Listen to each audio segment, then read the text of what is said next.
Welcome to Real Estate Coaching Radio, starring award-winning real estate coaches and #1 international best-selling authors, Tim and Julie Harris. Real Estate Coaching Radio is the nation's #1 daily radio show for realtors who demand authentic, real-time coaching.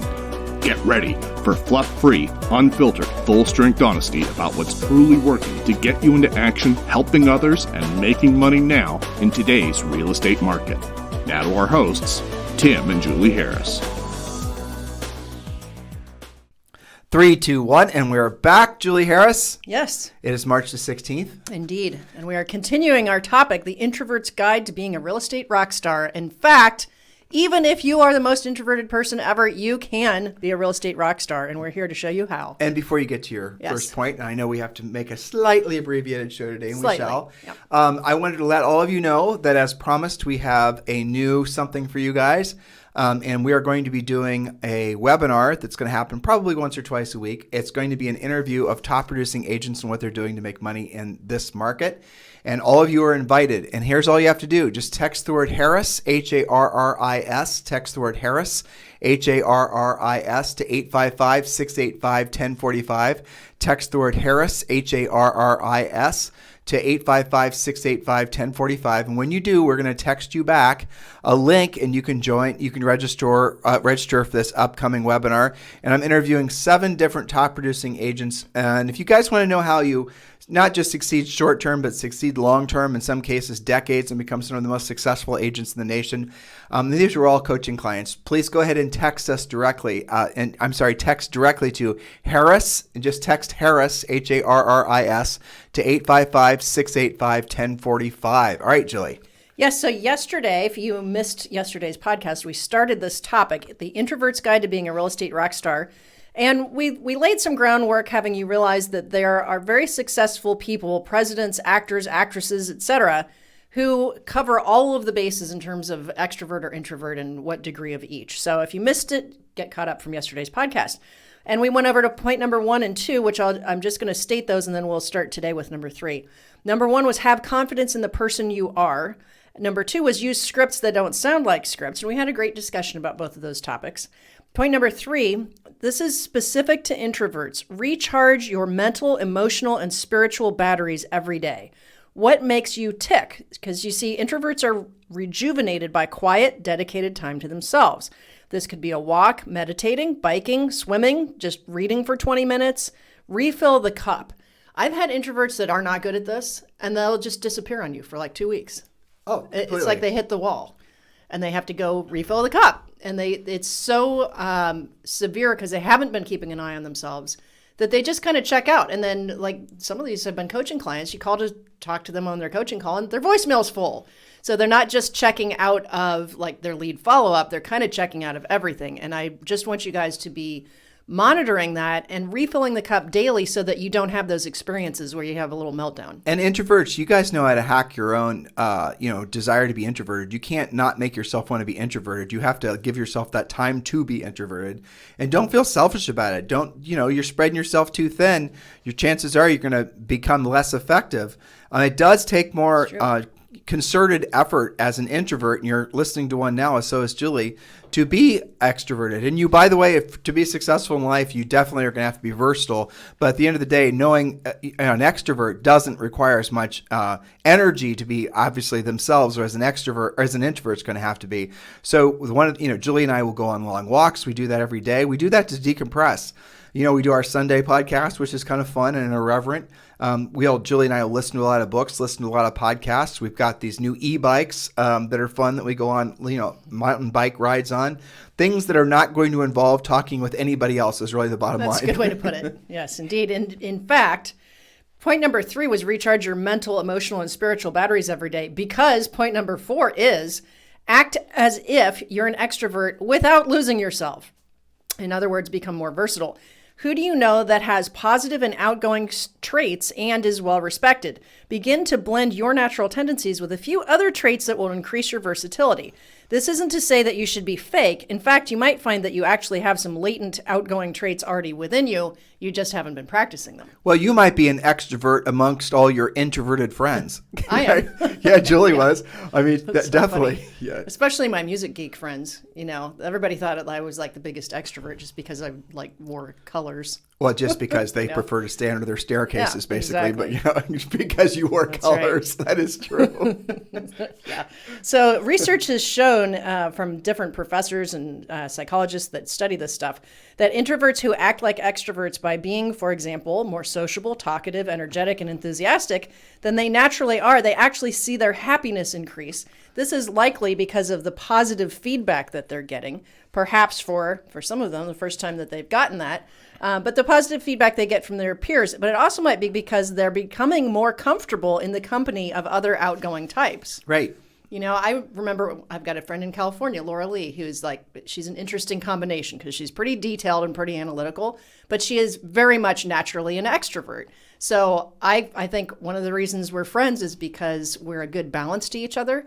But I always like doing stuff with her because she does all the talking. Like, I don't have to say anything. Totally. Coach Rochelle's kind of like that as well. Mm-hmm. So I think it's valuable to have friends who have those traits and start to kind of pick up on some of those without losing your soul. But this goes back to the innate human desire to basically belong. Yes, acceptance. And so acceptance, right. So if you see yourself being more versatile with different personality styles, even if you've led your whole life and basically you look around you and all your friends have the same personality style as you, just to stay on introverts, all your friends are engineers, accountant types, all your friends are musicians, they're introverted types.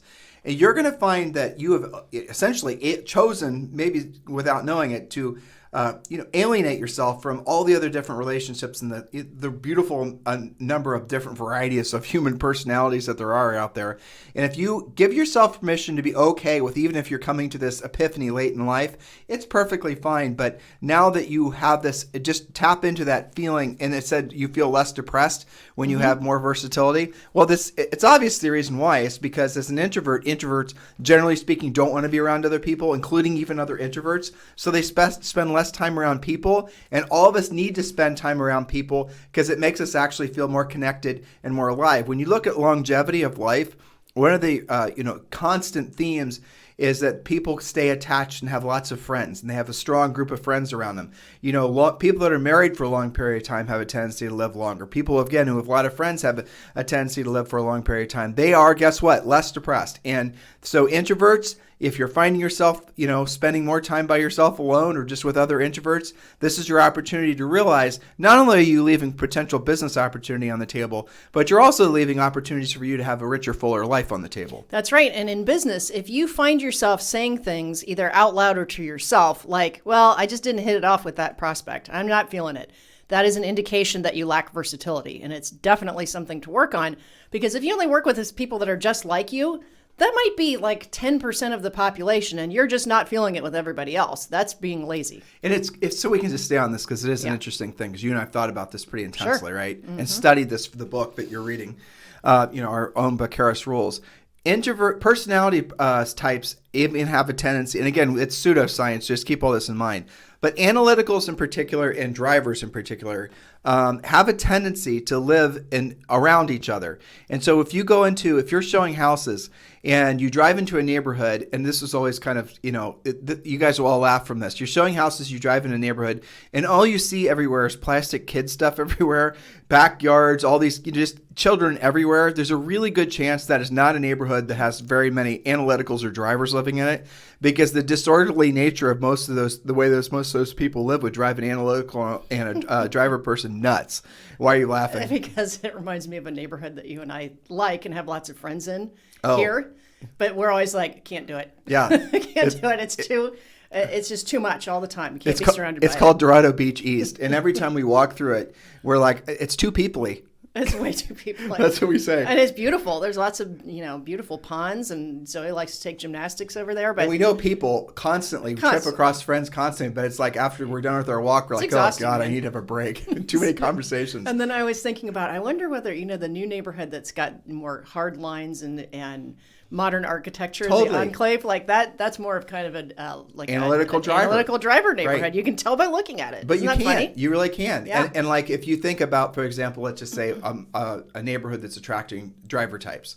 Driver types. This is also, guys. You can. This also becomes age dependent, but it's going to be not. The houses are generally speaking going to be neat, orderly. They're going to be very crisp, traditional. They're going to be crisp. Exactly. You're not going to see a lot of expressive Symmetrical. anything.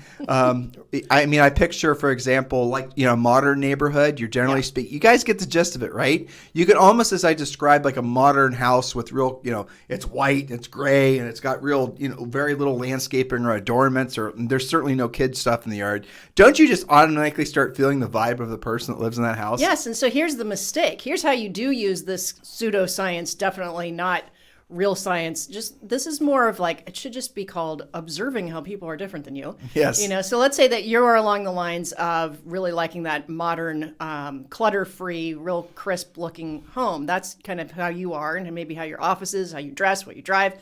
And then you have a listing appointment. Excuse me. You have a listing appointment tonight in, say, Dorado Beach East, and there's kid stuff everywhere. These are. If you remember listing appointments where we would walk in and they were no longer using their dining room because all the kid stuff had taken over. Pretty much. Like literally, the dining room table was gone because there's Barbie houses there. And you and I would break out in hives. Right. So you can't. You have to have that versatility and take, your outlook on that away. And conversely, too, maybe you're somebody that's how you live, and you go into somebody that's more clutter-free, and you can't have that reaction like, oh gosh, this is just too boring. It's too neutral. It's, you have to suspend your judgment and know who you're dealing with, and your appointments are going to go a lot more smoothly than just going in and going, oh my gosh, I'm just not feeling it. And here's the other thing. It's just get your minds around this. It's not, especially when you're in sales, which you are, well, assuming you're selling anything, that's a joke. But it's not their job to be versatile to you. It's your job to be versatile to them. They are who they are. Right. It's not their job to essentially, try to mold themselves in their approach to you. It's the opposite. And the more you accept the fact that you have to become like the world in which you're here to serve, the happier you're going to be, and the less you're going to struggle, and the less you're going to feel like a freak. I mean, the less you're going to feel like, oh, I don't want to go to that group because I'll be afraid that I'll be in conversations. I mean, I've coached some extreme introverts over the years, and some of the ways that they've sculpted and designed their lives around avoiding human interaction is sad. Truthfully, it's sad. And they think that they can be successful in real estate. They can, but they're going to have to work 1,000 times harder to move past their innate, essentially, fear and lack of versatility with dealing with other humans. Yes, that's right. Definitely something to work on. Okay, point number 5. For our introverts, in new situations, have a plan. If you're on a tough competitive listing appointment and you haven't been on very many of those, use your pre-qualification script, your pre-listing package, arrive early, be practiced with what you're going to do on your presentation. Here's a secret. Naturally extroverted people tend to be less careful than that. You can launch your sneak attack by simply being better, faster, smarter, more polished, and poised. Some of my favorite coaching clients over the years, I call them velvet hammers, because they're really nice and they're sweet and they're kind, and you can't imagine saying no to them just because they're a nice person. Okay, but they win listing presentations. Why? Because they're more prepared, because they do a better job asking questions. They use things like the Sharpie close. They have that versatility where they're giving that person what they need instead of assuming, as honestly, I mean, there are extroverts that just pretty much get 80% of their deals from their shining personality, and because I know I'm likable. But to an extent, yes. But you just said something that hopefully got by nobody, right? The pre-listing pack, our pre-listing pack that they get as being coaching clients, that we will not give to you or sell separately, so don't ask. Nope. Which many of you are thinking that you're going to be able to do that. You can't. It's copywritten, okay? So our pre-listing pack that you have a license to use once you're a coaching client, the thing about the pre-listing pack is it is versatile by the way it's designed. On purpose. On purpose. It is answering all the questions that the seller, even the questions the seller didn't even think to ask you, the seller's going to have all their questions answered prior to you getting there, so you don't have to worry about being stuck in a corner or being put on your heels with some question that makes you uncomfortable. So that's the thing about having an organized sales approach. We talked about this in our clubhouse this morning. So many of you guys are finding yourselves in listing appointments and you're winging it. You don't have a pre-listing pack. You didn't pre-qualify the seller. You don't know how to present to the seller. All personality types that you're presenting to or that you're trying to attract to you dislike an agent who's disorganized and who's obviously winging it. The ones who really hate it are the analyticals and the drivers. They will eat you alive.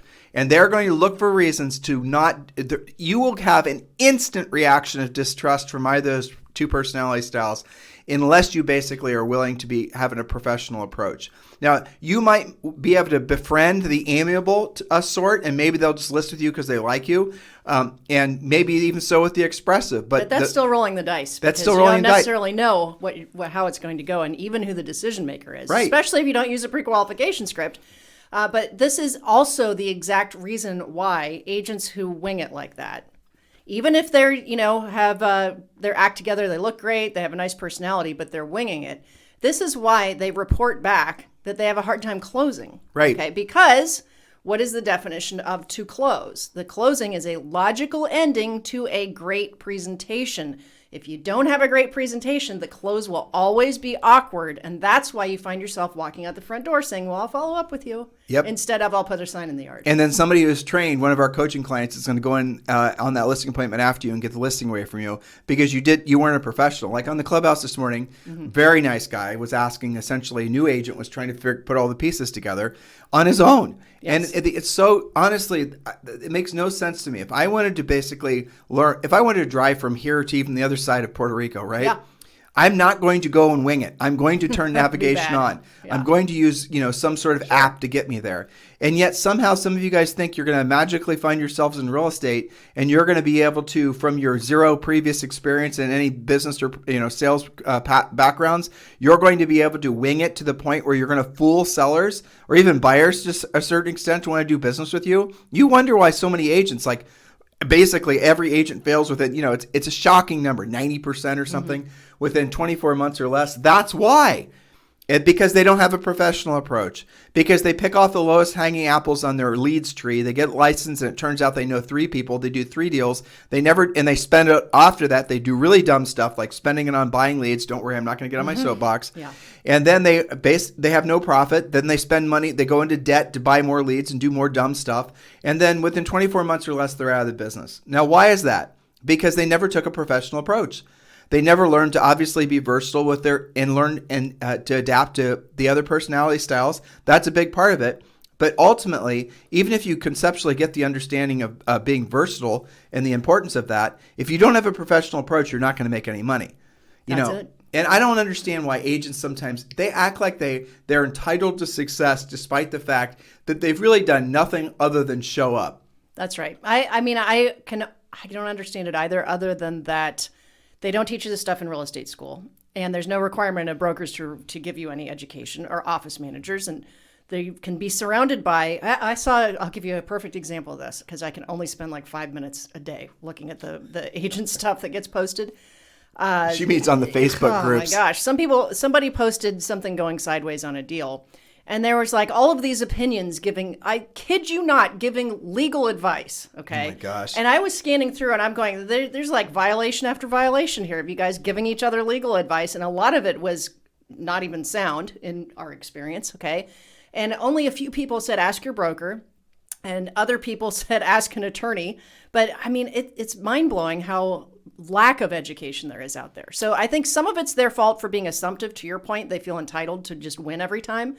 And some of it's not their fault because there's just a dearth of, real education. Well, since you thus our podcast. Since you overturned that rock, let's just be really brutally honest with them. You're probably going to end up in some brokerage environment where you're surrounded by an office manager or broker that doesn't know how the hell to sell real estate. You're probably going to end up in essentially in an office where they're going to tell you to buy leads, where they're going to tell you to join a team, where they're going to tell you to work on your branding and go make TikTok videos, because you're probably going to be under somebody who's only sold real estate since probably 2008 or 2009. Because frankly, guys, that is what most of the industry is nowadays. So most people have never been trained on how to do the real work of real estate. And if you get into this business and you find yourself in environments like that, you're going to absolutely find yourself, the probability of you succeeding is almost zero, because you have to learn how to be of service to other people. And the way you learn to be of service to other people is you learn the skills that all the other people doing all the other fanciful stuff will never learn to do. Not because they didn't have the potential to learn how to do it, but because they did not have someone telling them to do the right thing.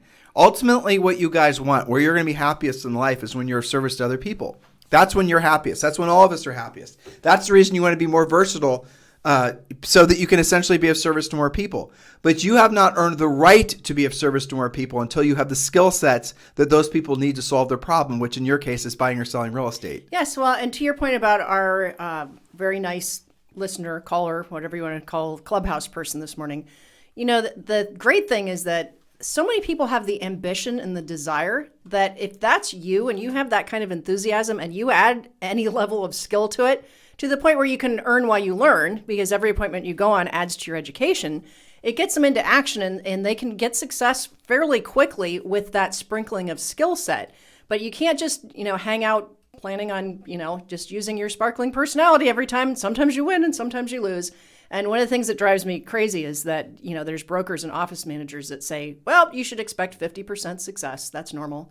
It's not normal anywhere else in life. So cut it out here. Can I ask you a question? I've never asked you this before. Yes, and then I have to get to Facebook. I know, I'm setting it up for you. So the question I have for you is this isn't arrogance or ego. This is just truth. Okay. There's no way you can listen to what we're saying and not realize that it's the truth. You can't hear what we're saying and not say that's the obvious truth. Intuitively, every single person listening to us. I think that's right. Okay. Why would they choose then not to take action on what we say? I think two reasons. One is just flat out laziness because they think it's going to be harder than it is. Okay. You mean doing what we ask them to do? Right. And I think the other reason is that for a little while, especially early on in your career, you can have confirmation bias because your first 3 or 4 deals were easy because they were friend deals. Assuming they did any, yeah. Right. Assuming that you do any. And some of you, unfortunately, don't have that going. But if you do, it's easy after like your 3rd or 4th friend deal to believe that that's just going to keep coming until one day it doesn't. And then you're like, okay, well, now I have to go out and actually maybe create some business. That's when the learning starts. And that's probably a lot of the time the reason so many agents will gravitate towards the referral only approach. Yeah. Because they think that that's how you're supposed to build your business. And they're surrounded by other people that have done it the same way. And by the way, that is the first spoke we teach you guys to do in our coaching program. But not the only spoke. It's certainly not the only spoke because it's the least reliable at producing consistent business. Well, that came up this morning too, right? So agents living in fear of, gosh, maybe I'm only having success lately because the market's really hot and it's kind of coming to me and everybody's really all stoked up on real estate. What happens with even the slightest little change? And I can tell you from a lot of coaching calls this week, I am seeing a little bit of cracking to the interest market. Rates are rising. Interest rates are rising. We're getting a little bit more inventory. We're starting to see not every house have multiple offers in 22 seconds. So there was a gal, and I know you have to round the bend. There was a gal in the clubhouse this morning. Her name was Julie. Very nice gal. And she said, I'm worried that my success is basically on fragile ground. It's on thin ice because it's predicated on this hot seller's market. And she, described some of the things about her business. She was a broker, very, very bright gal. And to which my response was, yeah, you're right. Your business is built on thin ice because you're not doing anything proactive to lead generate, which she sort of was not necessarily receptive of what I had to say. And then she came back and said, well, I knock on doors. I do things like that. Well, that's proactive-ish, but why aren't you directly contacting the people that have their hands in their air are already saying, I want to sell my house? To which she said there wasn't any of that available in her marketplace. And I didn't want to embarrass her, but had she done some homework, I'm sure she would have discovered quickly that there are. She just doesn't want to or doesn't yet know how to go after that business. So if you've got that feeling that your business too is built on thin ice, that it's only predicated on a hot seller's market, why don't you trust your intuition because you're probably right. And that the only way to make that feeling go away is if you learn how to help more sellers in different situations, not just essentially centers of influence and past clients. Because guys, the buyer's market's not hard. It's the transitioning market that sucks. The transitioning market's what kills you. So when you go from the market that's been to the market that is, that transition can last years. I don't predict, and neither does Julie or anybody else we talk to, a big slowdown. But that doesn't mean we're right. There could be a big slowdown. And who the hell knows? Even if it's not a big slowdown, it's going to feel like something different to these guys that have only lived through a hot seller's market. For sure. I had a call with a Canadian coaching client, and this will be my last story, who said, I feel like there's a shift going on because 1 out of 3 new listings isn't selling right away. Yes. John Walkinshaw. It will sell. He's not just a Canadian coaching client. He's one of the top agents in all of Canada. Yes. So I trust his radar, right? And so we were talking about what you just said. The transitioning market is tough because you can get stuck for months in sellers still having aspirational pricing, Buyers getting wind that things aren't selling quite as fast, so they're not coming in quite as high, and yet the seller still wants 25% over list price. That's where your skills really come in, because you have to have different types of conversations than you've had for the past 4 or 5 years. And you got to get ready for Yes, our I do. coaching. So in the meantime, if you guys want to talk to us about joining our EXP family, feel free to text me directly at 512-758-0206. 512-758-0206. And let's have a conversation about EXP. It's absolutely the smart move. We're talking about a possible changing market. Why don't you guys create a financial hedge against a changing market and have a source of income that's not predicated on you selling houses? It's called revenue share. If you want to learn more about EXP, please text me directly at 512-758-0206. In the meantime, you guys have a fantastic day. We'll talk to you on the show tomorrow. This program has been a presentation by Tim and Julie Harris, Real Estate Coaching. For more information on our real estate coaching and training programs, visit our website at timandjulieharris.com. Remember to tune in weekdays at noon for upcoming shows, and until next time, thank you for listening to Real Estate Coaching Radio with Tim and Julie Harris.